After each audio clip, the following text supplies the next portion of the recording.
It's time to strap our boots on. This is a perfect day to die. Wipe the blood out of our eyes. In this life there's no surrender, and there's nothing left for us to do. Find the strength to see this through. We are the ones who will never be broken. With our final breath, we'll fight to the death. We are soldiers, we are soldiers. Hey everybody, it's Daphne at Laura Entertainment. We are sitting down with Jeff. I don't want to mess up your last name. Is it Carranza? Carranza, yes. Yes, I got it. And we are doing the interviews with soldiers segment. How are you doing, Jeff? Good. How are you? I'm there. It's Christmas, crazy shit. So let me ask you this. Tell us a little bit about your program that you have.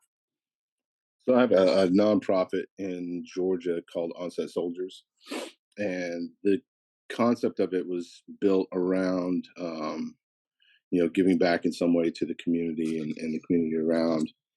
With Atlanta being a huge film community and having multiple military bases, in the area in the southeast, it was, how can I give back something to veterans? And at the time, I was working for, I think I just finished working for Marvel and working on Black Panther. And I was like, well, you know what? I've got so many contacts in the industry. Why don't I do some kind of film training? Because over the years that I've done it here in Atlanta, some of the best people that I've worked with, whether it be AD department or props or set deck, were all former military.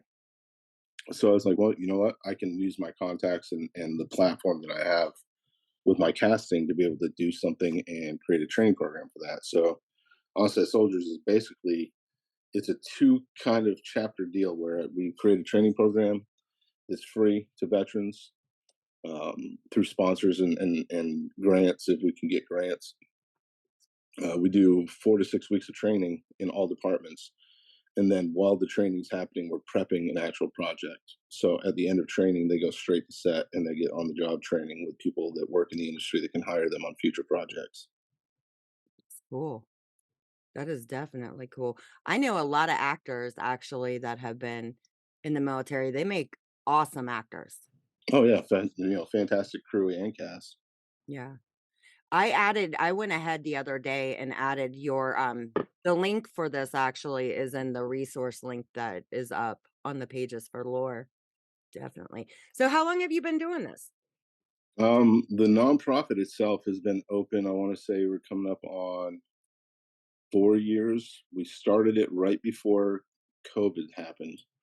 So we had done a couple things. We did a Thanksgiving kind of food event where we had friends and people in the community helped us to cook. I think we did like 20 turkeys, all kinds of sides and stuff, and we're creating like individual meals for people.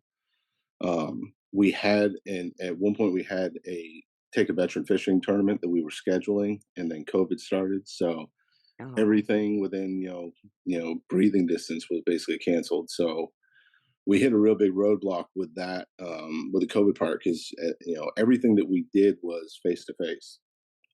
yeah. So not having the ability to do anything face to face, it wasn't worth it to continue to go after sponsors, because we had sponsorships from Walmart and a number of other places that found value in what we were trying to do. But at that point, I couldn't, you know, keep going back to the sponsors saying, "Oh, we need more money for this program," because we couldn't do the programs. Yeah. So we're rebooting it, we're restarting it now that we seem to have, kind of gotten over that hurdle, and trying to see if we can attract some big corporate sponsors so that we can do some real big projects, anywhere from a couple 100,000 to a million or two. So you were in yourself, right? I did. I was Air Force for a few years and worked at security forces in Texas. You didn't fly? I went in to be a helicopter pilot, and my eyesight was 20/25 in one eye, so I didn't qualify at the time. And I had the typical horror story with the recruiter. basically filling my head full of nonsense just to get me to sign on the dotted line. I worked in college. I worked at a place called Office Max. Excuse me. And we had a fighter wing that was right in St. Louis, and the pilots used to come in every once in a while, and they're like, "Oh, you should have just gone and gotten a waiver, and gotten LASIK." And I was like, "Well, I was told that wasn't available." And they're like, "Yeah, no, it's definitely been available for years." So I ended up They doing security bullshitted you. courses. Yeah, pretty much. That's a typical recruiter story. And when I got back from, because we had some time off between tech and our station, so I had 2 weeks. I walked back into the recruiting office, and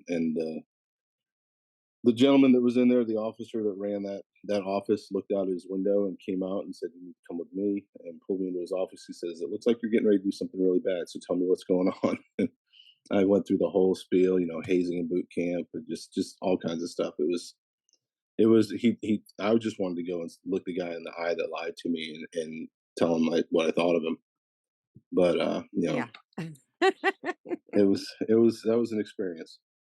Sometimes there's some dirty things going on behind the scenes of the military, but I mean, they get All in everybody. all, it's a Yeah. decent career. A lot of Yeah. people benefit from it.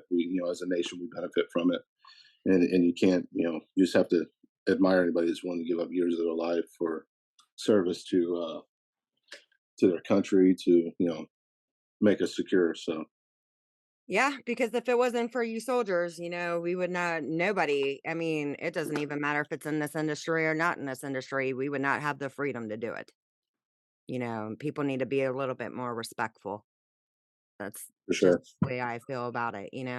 But you also said you came from a big military family. Tell me about the Yeah, house my growing up. grandfather actually was a fighter pilot, and he flew. Actually, it's funny because my grandmother sent me some stuff a while back, and he flew with the Tuskegee Airmen. And one of his pilot partners in Lieutenant Daniel Chappie James Jr. My grandfather actually flew with him in the Korean War. And Wow. then my uncles, I've got three uncles, two of which one was a cytotechnologist for the military, and then my other uncle was lieutenant colonel for the Air Force and commanded a missile squadron in Sicily, and has been stationed all over the world doing, running bases, basically being the commanding officer of bases. And then my father was first sergeant in the Air Force, and my mom was a tech sergeant in the Air Force, and then she transitioned over to the Army. So a lot of people in the family were military. Even Alan Green, the astronaut from NASA, is my cousin. Wow. That is So awesome. So your whole life was growing up basically you were boot camps your whole a life. lot of military, a lot of military rules. The way that we folded our clothes was military spec, and just it wasn't quite as bad. But when I went to boot, I already knew everything that I needed to know to get through the detail part of it. And I even had my own brown tees, the brownish green tees that they issued you because I'd had those things for years. So, Wow. See, I've so never served, but I still run my house kind of like a boot camp. I did go to school to be sure. a police officer though, years ago. Well, I mean, it was years ago. I was going to go into forensics, forensic Hmm. psychology, basically to profile serial Yep. killers. That was a big thing with me. But when my kids they went into the military, then you sit back and you worry, because you never know what the hell is going to happen in the world. You have no idea, you know. Right. And so I've got a you don't. son right now that's looking at the military, and he's wanting to be a fighter pilot as well. So it's scary, especially with the way that things are right now. Where what seems like it could be a day away from a war in some region. So, How do you think you'd feel if he joins?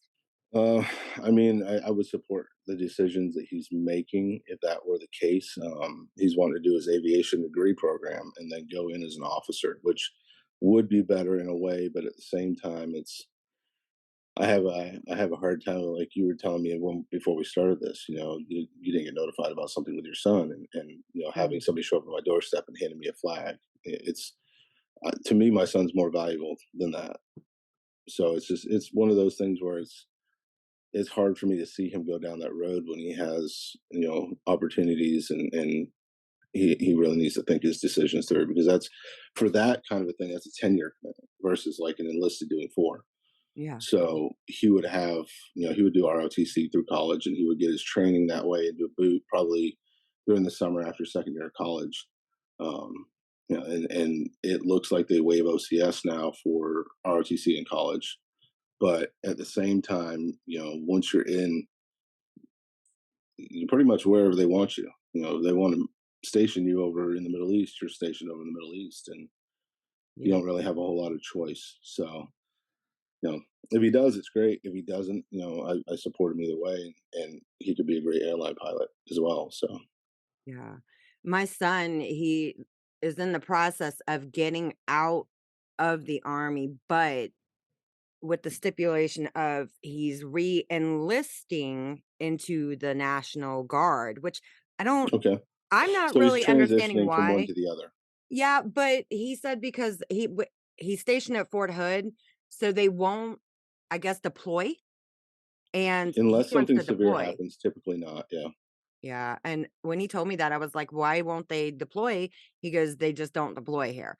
So I'm like, "Okay." I said, "So you're gonna get on to where you're gonna get shipped off?" He's all excited about it. I'm not. He is, because once again, it's your kid, you know? Right. Well, even if you didn't reenlist in the National Guard, there's still an inactive reserve period where they can call you back. Yeah, It used to be 3 years. I don't know if it's the same anymore. I know they've got a lot of ad campaigns going on to get enlisted people because their numbers have dropped severely. So, um, by transitioning over, that even may open up bonuses for doing that for him as well. Because that's what my mom did. She was active duty for years, and then she went National Guard, so she only had to do drill once a month. Um, and luckily, it was the army base she was stationed at was Camp Keys in Augusta, Maine. So we lived 5 minutes away. So she just drove in one weekend, and then every year they had annual training for 2 weeks, and she would go to Bangor, Maine, and do her annual training. wow. How long was your mom in for total? She retired from the military, so I think she did right at 20 years. Wow. I believe it was right at 20 years, and she ended up retiring out of the army because she went over to army after like 10 or 12 in the Air Force. And then my dad retired out of the army after I think 23 years. How long did you serve? I was in three and a half. Wow. That's a long time. Women It soldiers. is. Yeah, my aunt was actually in the army and I didn't even know. The whole time I've even been running the segment, and she goes, "Well, I served." I'm like, "No, I did not actually know that." So I had her send me a picture so I could put it into because I told you, I love doing these interviews, but I love the ending credits the way I have that set up just because I get to put everybody's pictures in and with the music, and I think it's so cool to sit there and watch all of those Mhm. pictures. I love that. It's It's funny. I awesome. went through some old photos that were sent to me, and I found they take your picture and boot. Before, I think it was even before we had our name tags, and just how young and how you know Gung ho. totally clueless I was in that photo, and it was comical to look back and say, "Oh my God, look at that! That it didn't even look like the same person." You'll have to send that to me so I could put Yeah, it I'll in have to the find it and slide. scan it again, but yeah, Yeah, definitely. Because I love when people send me their pictures. I told everybody, I was like, "People are gonna start hating the ending credits because it's eventually gonna be 3, 4 songs." You know? But right, it's good unless I can configure it, as far as the credits into maybe something I can do on the website, playing the music and just letting them roll through the pictures instead of killing people with the credits at the end. right. But it is what it is. I like it, you know? It's Yeah, I great. took a look at it. It looked pretty good. Yeah. Yes. So if they called you right now, just right now, randomly, and said, "Hey, we need you to come back in," would you go? It depends on what they need me to do. It really does. If it was to go back and do the same thing I did before, then I don't know if I would. I enjoy working in film, and Yeah. if it was down to, I've looked into civilian jobs in the military, and I thought maybe at one point that might be an option, and then bringing in like the media side of things. But they pretty much get that under control. They've got, I've got friends that got out of the military that were camera operators and that did all the production side stuff, and so they would probably call someone else way before me, unfortunately. So, how long have you been in the film industry? I started when I was a kid. I did some acting when I was a kid, and then I moved around a little bit after, after Texas, and then um, Atlanta. I came to Atlanta in late 2011, and within like 6 months, I was working on film sets as an actor, Mm. and got slowly transitioned into casting by. It was a son of one of my mother's friends. He was casting a show here in Atlanta, and kind of got me in doing some of the casting call stuff with them and helping out, on days where they were busy. And then it was within a couple months, I was full time on a show. I was doing a feature film and running the casting department on it. So I did background casting, I want to say for like 4 or 5 years. And then I started doing principal and background. And then I started getting more into commercials and was doing casting for complete commercial campaigns. Um, Before I started transitioning more towards the UPM side and producing. So, do you have a favorite project that you've done? Any funny stories? Well, I I like mean, hearing stories. I've worked on a lot of really cool projects. I loved watching how they work with the Fast franchise. For instance, like we did a whole week of shooting just to get feet on pedals and hands shifting gears. A Mhm. whole week. Yeah. We they created these different scenarios, like when the orange Lamborghini goes through the ice. That was done in a parking lot in Norcross, in Georgia. They just ran it down a ramp into the water, and they used part of that and CG'd everything together. Wow. Um, the prison scenes where they had the riot scenes with Dwayne and Jason Statham's characters. That was all built inside of a warehouse. They had a full two-story prison built inside the warehouse, and then the exteriors were built on the outside of the same building. Wow. So it was pretty cool to see how that all came together. But my favorite one so far has been I worked with a company called Triple Horse Studios in Covington, and they did a commercial campaign and a short film for the Museum of the Bible in Washington. And I cast 100% of that thing, and we created the Declaration of Independence signing, the Million Man March, and Martin Luther King, Civil War reenactment scenes and stuff. That was probably the most fun. Um, Wow. just simply because of the scope of everything. And that's I've been given compliments on my casting and things in the past, and I Mhm. had several people on that one walk up to me and they're like, this was absolutely the perfect casting. The only show that ever did it better was the Andy Griffith Show. And I was like, yeah, I love that show growing up, so that was a Yeah. huge compliment to me. Yeah. That's an older one. I know I've talked to quite a few people that have worked in the Fast and the Furious movies because I love stunts. I mean, CGI is cool, but I'm one of them type of people where I ride motorcycles. I'm Mm. huge on motorcycles and stick shifts and stuff like that, but I love the stunts and the way that they're done, and when they sat here and they tell me their stories about the stunts, I'm just like, "Hell yeah, I would have loved to do that," you Oh know? yeah, I've got a lot of friends that are stunt people and stunt coordinators in the industry, and I've done some car and some driving stunts myself, and I absolutely love it. In fact, I'm SAG after 4 stunts. Hell yeah. I mean, that would just be so much fun, you know? And I know there's a lot of female stunt people, stunt women out there, but there should be more, I believe. Mm, There should be a I lot agree. more stunts for females. Well, one of the people that I really one of the first people I did stunts for in Atlanta, and I was just on a support team for a movie that James Franco was directing. Jennifer Badger here in Atlanta, she's a fantastic stunt woman. I mean, amazing stunt coordinator.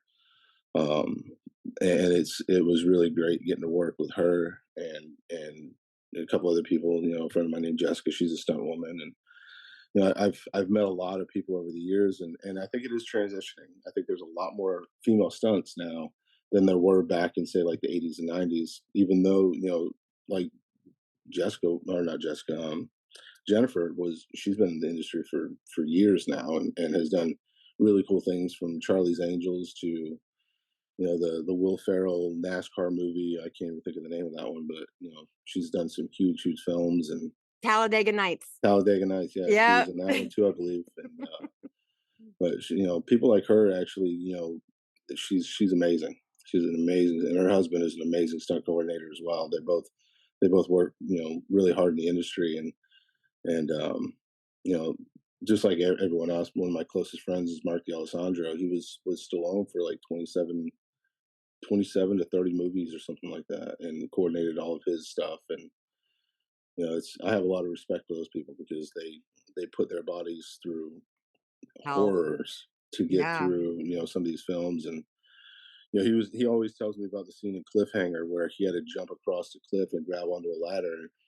And he's like, it was real. Like if you missed, you died. Like he almost ripped his shoulder out doing that stunt. And some of the stuff that they used to do was just pretty Wild West kind of stuff. So you got to respect that. Yeah, I mean, you know what makes me so mad is when you know that they're real. You've been there, you've seen it done yourself, but then you got people that are saying, "Oh, that's CGI." No, No, it's not, you know? I've been completely lit on fire before, and I know what it's like. Having just some gel and a thin suit on to protect you. I don't So know if that'd probably be the one I would probably stay clear of. I could do the driving, I could do the motorcycles and some of the other crazy shit, but I don't think I would let somebody set me on fire, well, believe you it or know? not, you're actually safer being lit on fire than you are in some of the car stunts. So Really? yeah, oh Well, yeah, I don't there's know, I'd whole still be worried. whole safety teams surround you. There's CO2 fire extinguishers, and they've got it pretty much ironed down. They know how to do it. So I just hope they wouldn't be like, "Oh, let her burn," you know? right, Walk away. "See you later. We're going to yeah, dinner." yeah. We'll check on her when we get back. Right? I'm telling you. Well, I mean, you never know. You could piss somebody off and they might, just let you burn a Mhm. little bit longer than you should have been. But I know they wouldn't. I know they wouldn't because they have to be very careful with the stuff that they do on these film Well, sets. the amount of safety that they have on sets now, it's we were doing scenes where we had guys jumping out of a train, and we had pads on the ground outside. And my job on that one was literally to sit there and watch them as they went through the scene to make sure they didn't fall, because if they did, I had to be able to stop them from rolling Yeah. because it rolled downhill slightly. And I literally was sitting there getting paid to watch them act, and in the event that they fell out of the train or tripped or something, so I could jump and grab them. Wow. This extent on safety is, even over the last 8 years, 10 years, it's gotten extremely high. Yeah. We had a stuntman in Sonoya here. He fell off of a scaffolding, and it was a controlled fall, but something happened, and he ended up missing the pad and passing because of it. And then with Sarah Jones on the train tracks with the camera department, a lot of focus has been put into safety, and this, even with the rush shooting, a lot of people are like, really, really hell bent on making sure sets are as safe as possible, because you shouldn't have to worry about going to work to film a movie and dying because something went wrong. That's true. He didn't roll underneath the train or anything, right? When that happened, when he fell? S- no, it was like on, from what I understood, he was on kind of a scissor lift, and it was a fall. They were catching him falling to a pad, but Yeah. he ended up falling underneath whatever the platform was, where there was no padding, and hitting the ground. I Wow. don't. I haven't heard a lot about the details of it. That was very little that I did hear, because it happened 15 minutes from my house. Wow. Yeah, it happened pretty much right down the road. So what's the craziest thing that you've done as far as As far as stunts, well, I used to do a lot of motorcycle work, and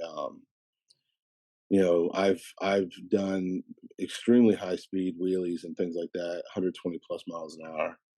And probably the craziest thing I've ever done was I had to drift a semi trailer in a scene, Mm. and they do it in a way that there's a secondary set of wheels that drops in the back, which actually picks the wheels, the axles off the ground. But it's still hard to control because Yeah. there was somebody else steering that, so it wasn't really in my control. I was just driving a straight line, but that was kind of a nerve wracking one. Yeah, Um, because I mean, it flipping, my brother actually has, well, one of my brothers, he has a CDLs and driving all the gears and stuff, they have to keep up with you, right? Underneath of there if they're driving something else while you're doing it, right? Yeah, and if there had been a vehicle, this was more of like an accident scene where the truck came skidding to a stop. Oh, But anything can go wrong, and yeah, I've seen brakes completely fail out on trucks for no apparent reason. So you're driving a vehicle that weighs 30, 40,000 pounds, yeah, you know, towards groups of people, even if they're not, there. It's still it. You can do a lot of destruction, and if you roll a truck, a lot of times they say, it's almost a death sentence if you flip a semi on the driver's side yeah, because you're hitting the ground as well. yep. So there's a high potential of injury. I've rolled cars. I've jumped things on motorcycles and cars, and it's each stunt has its own level of risk, and a lot of people are you know they push for a while. They're like, if you don't feel safe, you need to say something, and back in the day, films used to be more of if you say something, then you're just going to get replaced. Yeah, So a lot of people got hurt because they didn't feel like they could say something because they were afraid of losing their jobs. And when you're making, 1,000 a day, 3, 4,000 a week, if you're on a weekly, you're still making about three. Back in the day, it was lower than that, but a lot of people are forced to feel like they can't say anything. wow. But That's crazy. We see me. Well, I'll tell you something about myself. My brother and my grandmother. This was back in the old years. I was young. She had like this property where she had like a junkyard set up, mm, you know, and there were school buses and all kind. I think that's where I get my craziness from is my brother, and we would get on the dirt bikes and. She had all these school buses, and we jump them all through the cars and everything, and, I mean, me and my brother, we've done some crazy shit, I'm not even gonna lie. I think that's that's pretty why I'm so crazy. ballsy, you know? It's fun, though, it's so much fun. That's why I kinda prefer that, over the CGI because it's fun. To me, it's fun, you Well, know? anytime you can shoot practically, it's not only cheaper, but I think it looks better. Yeah, But yeah, there are some things that just are, they're not plausible. You yeah. have to use CG at that point. So, Oh, well, yeah. Yeah, kinda like the Thor movie where they're spinning up through the hmm universe. yeah, the Yeah, you're Marvel not type gonna find stuff, that in the and real world. now we've done scenes where we did CG backgrounds, and we had people flying on wires and doing things like that, and then we just paint out the wires and put in the background because we did it all on green screens. But even those things, it doesn't take, but somebody could fall and die with a 6 foot drop. Oh, yeah. So, the safety factor is always there. There's always a level of danger present anytime you do anything like that. So, and we had one thing I shot for a friend of mine. It was a teaser for his feature, and we had people flying around on wires in a warehouse. It was pretty intense, putting that kind of thing together and making sure everybody, not only didn't crash into each other, but nothing could fail and Yeah. cause them to fall. Wow. It Yeah, I mean, it's dangerous. It is dangerous. So, getting back to on-set soldiers, Yep. is that worldwide, or are you just doing that in Atlanta, or you want to We're expand that? we started in Atlanta, but the program, because it's a 501(c)(3), we can run the program pretty much anywhere. Um, I want to eventually change not change, but spread it to any major film city. So we could do it in LA, we could do it in New York, we could do it in Louisiana, Las Vegas, Ohio. Ohio, Kentucky. There's Yeah. because it's not only benefiting the veterans, but it's also creating qualified, trained film production staff for that area. Yeah. So, like when I started with film in Atlanta, we were running. You were lucky if you could run maybe 8 or 10 sets at one time and have enough people to crew those sets. Now, the last time I checked, it was about a year ago. It was like 42 productions at a time going here in Georgia. So to increase the amount of productions that you can do in an area, you have to increase the amount of talent that you have to be able to take those jobs. So it's a huge benefit to not only the veterans but to the communities that they're working in. Because with film comes income and Mhm. taxes and direct spending to a region where it benefits more employees, more. There's a lot of pluses to it. Yeah, So that would eventually, be a yeah, great idea. Yeah. Yeah, yeah, maybe we could moving, talk about a couple things. yeah, yeah, definitely. So I mean, the Ohio's growing program, pretty big. It is slowly, but the tax incentives are getting better, so there's more things that are coming, which is I great. filmed some commercials in Ohio and Kentucky, and Yeah. there's been some stuff up there I've been able to be a part of. The So yeah, bipolar it's weather. exactly. I grew up in a cold state, so it doesn't bother me. But like it was probably 40 something degrees at my house 5 days ago, and it was 70 last night. Yeah, it's like 50 something here today. Hmm. I It's don't pretty really nice get to now, leave my house much, but yeah, I know it feels kind of good out there. right? But But yeah, I cold mean, weather. if we can get to the point where we can spread, I would like to see 2 to 3 programs a year at each location, which also increases the Yeah. ability for the company to become self-sustaining financially. Because as we produce content, I've got partners with distribution that are with like Amazon, Netflix, and Hulu. We've got Yeah. theatrical distribution with Warner Brothers, Paramount, and Universal.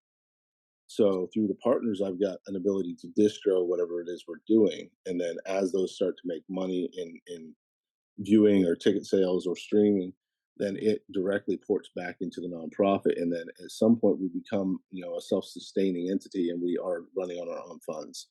We no longer have to depend on will Coca-Cola give us something, or will this company be able to give us something this year. And Yeah. it generates income not only for us but for the veterans too, because the more films that we do, the more we're able to bring back people that have graduated to work with the people that are in the program, get them trained, get them on the job, experience and resume lines, because in Yeah. film it's all about your resume. So they That's leave true. with a training certificate saying, yes, I've worked all this. They've experienced a multitude of departments, decided which one they like the best and what one they want to pursue. And then they can actually take that career forward because they leave with a resume that says, already worked on a film. Yeah. So it's a bonus. It's a win-win all the way around, and the company is generating income off of these projects, and they're able to keep doing what we want to do and spread and do what you're talking about in different cities. Do you accept on your website? Because I didn't get to go all the way through that website. Is there a donation link where you guys can There accept is, I think donations? I have to fix it, but more of what we are doing with donations now is a one-on-one. I Mhm. want to talk to the person that's wanting to donate so that they can understand exactly what we do. If they have questions they can ask, and Yeah. then I could personally email a donation receipt to them. Yeah. Um, we've done it in the past where we went through. There's different websites that you can get into as a nonprofit and attract donors, but a lot of the time we've done local businesses because it impacts locally first. Yeah. So we've had a bunch of small businesses that decided, like when we did the Thanksgiving event, they wanted to be a part of that, and then we put all their links on the website, so all the donors actually have a hyperlink to their business. Yeah. And that's the kind of personalized attention I like to give people when they're coming and trying to help us do something. I want to help them do something. That's exactly how I am. I always take whatever links I can find if they don't have a link tree, and I'll try to get as many as I can, on the page, and then the resources for the soldiers also. I've got that with God. There, I don't even know how many resources I have on there now for the soldiers, but I love doing that. And even if, they're not wanting to be actors as far as your program, there are other jobs that they can be doing, there are cameras, Well, lighting, that's what we all train of is that. actually the Yeah, production side of things. So if they want to yeah, work in the camera department or sound or set deck, props, whatever. yep, We're teaching them about the behind the scenes work so they can come in and they can actually experience it, decide what works best for them with their skill set. And then we can help them with, how do I get in the union? What union is right for me? yep, How do I find the work? Where is it listed? Where is it posted? And then we have all the resources to be able to not only train them with the equipment that they would be using on a real set, but then how to take that training and actually transform that into a full career. yeah. I love it. I love that. That's awesome. Seriously, because that puts a lot of people who don't know what they're going to do when they get out of the military. It gives them a job. It gives you an opportunity to Yeah. maybe access something that wouldn't be normally available, because film is very it's a very lucrative job, because you get to do things that most jobs don't. And, like, every week is something different. Every film is something different. Yeah. But getting in is still somewhat cliquish. If you don't know somebody, how do you get in? Yeah. So we're creating that. Who do they know? Well, they know us. They know all the department heads that I bring in to teach them, and all those department heads are people that actually run film sets that can hire them. So they're getting a network of people, and then we have a Facebook page where everybody that goes through the program is then injected into this Facebook group. So let's say we have say 2024, we have a program, and then in 2027, that same person that graduated in 24 is on a set saying, I need 5 more people for my lighting department or electric department, or I need 5 more gaff or grips or whatever. They can put it in the group first and find out if anybody else that's gone through the program is available, and then it becomes a network and an internal kind of job board. That is great. I love it. I really do. You're awesome for doing that. Appreciate that. You're awesome, man. I'm telling you. Okay, so before we close this out, let's tell everybody what the website is, even though it's on the resource. It's being rebuilt right now, but it's onsetsoldiers.org. Okay. That is the official web address for it. I'm in the process of trying to figure out a way to make it more streamlined, I guess. Yeah. Because some of the stuff that we were doing before, I don't know how someone will be able to bring it back. So, like golf tournaments and the fishing with veterans and different programs we wanted to run, I'm kind of scraping it down and starting again, because after COVID and after a long period of time, I almost feel like I need to rebrand in a way, and then do kind of a PR push on it. I've got a company that we just recently started in Vegas with some partners, and we're looking at that as the priority to get some projects going, and then trying to tie in how we could bring in the nonprofit at some point, and then create a West Coast kind of a presence. Yeah. So right now, I mean, we are on Facebook. We had a Twitter page. It's really kind of go time to get that stuff all fired back up now that we actually have, film is back to normal. We're past the strikes, we're past COVID, and we can get some stuff done. And I know what you're saying about the changing the website. I always change mine. I think people get confused sometimes because I'll get these ideas that just flow in my head after I've already launched something. And then I'm like, well, damn, it could be better. Then I'll go in and start changing. And then I know that they're having a problem. Right. But, I want it to be great, not just a little bit. I want it to be great. So these And we're ideas. constantly evolving too Yeah. as a program. So, pages will change. We may add in different things and at different times, and we try to keep events up to date, things that we're doing. I even had at one point that and I'm still doing it now, but local veterans, elderly veterans that can't get out and mow their lawn. I went out and spent $10,000 on lawn equipment just so that I could send the gear. If I had to do it myself, I could go and I could help that veteran out by mowing their lawn and getting their yard in shape. Most of those guys are men and women are on fixed income, so they're not able to hire lawn services. And if you get sick and you can't do it for 2-3 months, then you start getting fined by your city and your county. Yeah. So being able to step in and just say, all right, I got this, don't worry about it, we're going to get you into code compliance, that kind of thing is something That's else we're awesome. trying to add. Any way to help, whether it be we go and partner with a local grocery store and provide holiday meals or something, lots of things outside of film, but still veteran oriented. Every little bit counts. Absolutely. Every little bit counts. That's the way it is, man. So, All right, you guys, we are definitely saying thank you, Jeff, for being on today, and we'll get your program, definitely push that to as many people as we can, because that'd be great. I I appreciate that. love that. I love it. And we're going to tell everybody, thank you for watching. Thank you to all our veterans. We love you guys. Have a good one. Bye.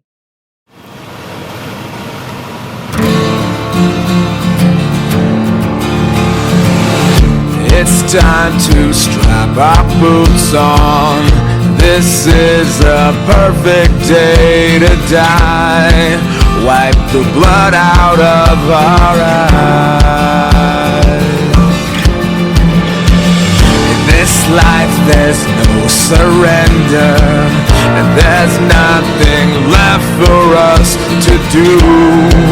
Find the strength to see this through. We are the ones who will never be broken. With our final breath, we'll fight to the death. We are soldiers, we are soldiers.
Shoulder to shoulder, we stand shoulder to shoulder.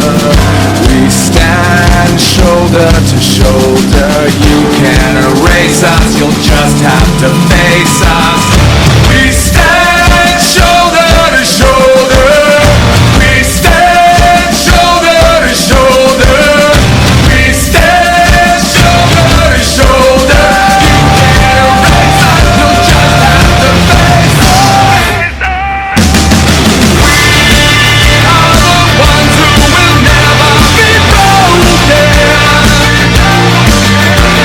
With our final breath, we'll fight to the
taking all the money that he'd win to spend it all on bailing out a friend. Good husband and a new dad, gives his son all the things he never had, just when he could call his house a home. Another fallen angel's moving on.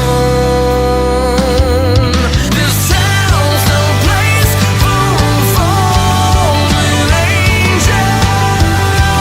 Who are we to hold you down? We miss having you around. This town's no place for a fallen angel. Way down here, thy will be done. I'm sending all my love to Kingdom Come. Sending all my love to Kingdom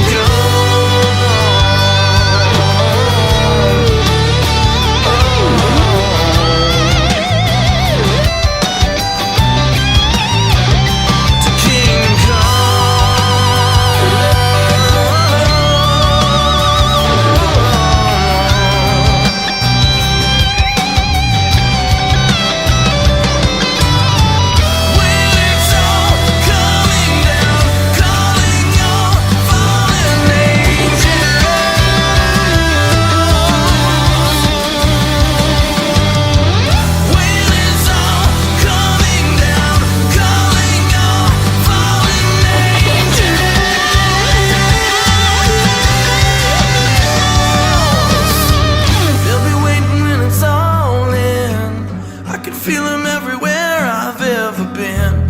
Fate is never fair and life is rough. It's gonna be a good time catching up.